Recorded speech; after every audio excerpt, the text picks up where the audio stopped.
So here we are at the Sharp Volantis studio space, and this is Don Voisin's studio. Hey Don. Hello. So you're working on a show that's going to be opening soon? I'm busy getting ready for the show, so I'll give you 5 minutes.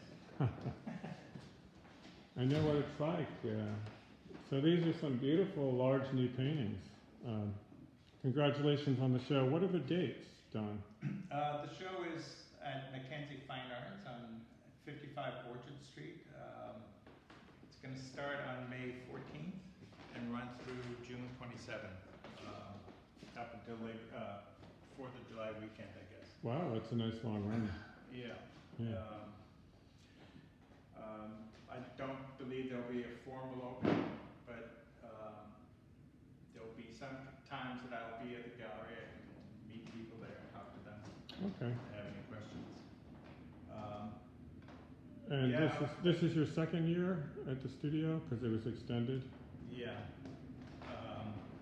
I really love this space and being able to work on more than one large painting at a time is a luxury that I haven't really had in 30 years. My old studio only had one good working wall. Here's some other. Are all these pieces that we're looking at now going to be in the show? No, there's a few that aren't, but most of the ones that are facing out, maybe 80% are being dusted off, touched up, and titled, and getting ready to be wrapped up and transported to the gallery.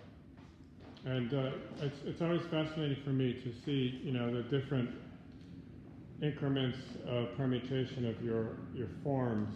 It looks like you've in these works there's this elongated triangle form that seems to be derived from some of your other forms, like these corner forms, but now it's kind of free. It's kind of a free radical form now. Yeah, that was one of the discoveries that I made this winter.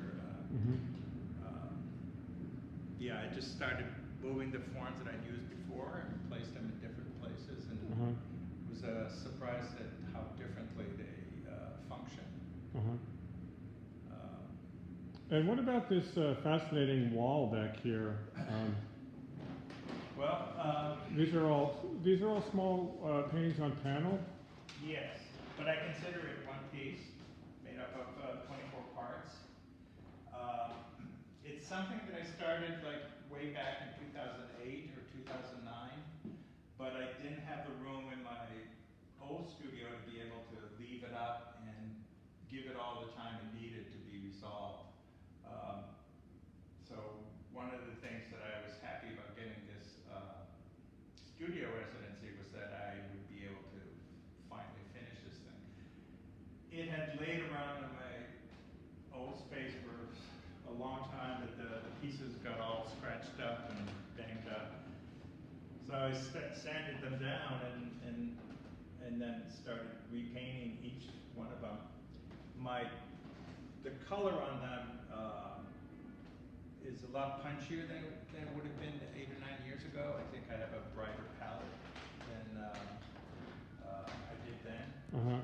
So, and also these kinds of marks weren't in the original pieces. It just came out from when I sanded them down, and I decided to work with that where I could. Plus, like in an ensemble like this, the colors start to work in a relative way. They bounce off of each other in this larger grid. Yeah, I've actually spent the last 2-3 weeks like shuffling the pieces around, trying to find a sequence that works. Like the sweet spot.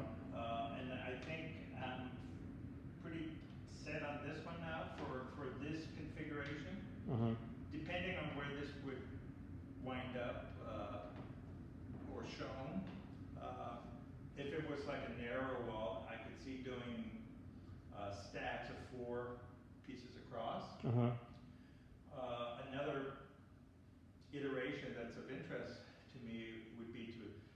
sort of put it up as a frieze. Ah.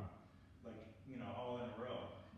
But with space between Mm-hmm. the pieces, not a body. That makes me think. It makes me want to ask you the question, Don. Have you ever done like a wall work, like a painting on a wall, like an installation like that? No. Uh-huh. I wouldn't rule it out if someone asked me to or provided the space to do it. Yeah, no, I'm just asking because some of them have like, for me anyway, I'm just speaking for myself, they have kind of an architectural quality to them. I mean, the spaces that they're implying or describing are vast, and even on a small painting like this, if you compare it with the large painting, it seems like the scale is still fairly vast. I mean, is there a relationship you might have with that, like the scale? Do you think about scale in that sense? Yes. I did work in construction for a long time, so Mhm. I'm familiar with, raw architectural spaces. Right. Which is gives you a very different experience of them than once they're occupied and lived in. I have to say I'm familiar with that because I've also worked in the building trades in the past, and you do get familiar with proportions in a very intimate way, Mm-hmm. as opposed to theoretically. You kind of feel them phenomenologically, and you get to measure a wall kind of just by eye fairly rapidly just from doing it so many times. Mm-hmm. Yeah. Yeah. I work on wood panels, so size becomes an issue when they get too big. Mm-hmm. I've done the largest I've done was a 7 foot tall by 6 feet across painting, and I wasn't able to handle it myself. Right. Up and down the wall for whatever work needed to be done. But yeah, I do very small paintings too, and the scale is also feels larger than they are. Yeah, I think that's what I'm getting some reflection here. The other thing about your work, since we were talking about a reflection, is you work with reflective versus matte or relatively matte surfaces, and these are oil paintings, correct? Yes. Yeah. Yeah, that makes me the anti-Reinhardt by having a reflective surface. Some people have seen my work in like an earlier stage where there might be sort of dry splotches in the middle of the glossy area. Right. And they've said, have you ever considered leaving or using that kind of thing? Right. And I realized that with the reflection, you see yourself. Right. You see a human form in the reflection. So it would be sort of redundant to make those Guston-like head shapes right around in there. Right. Yeah. I can't see that at all. I mean, it's but the difference on a very kind of like a micro level is fascinating because not only are the forms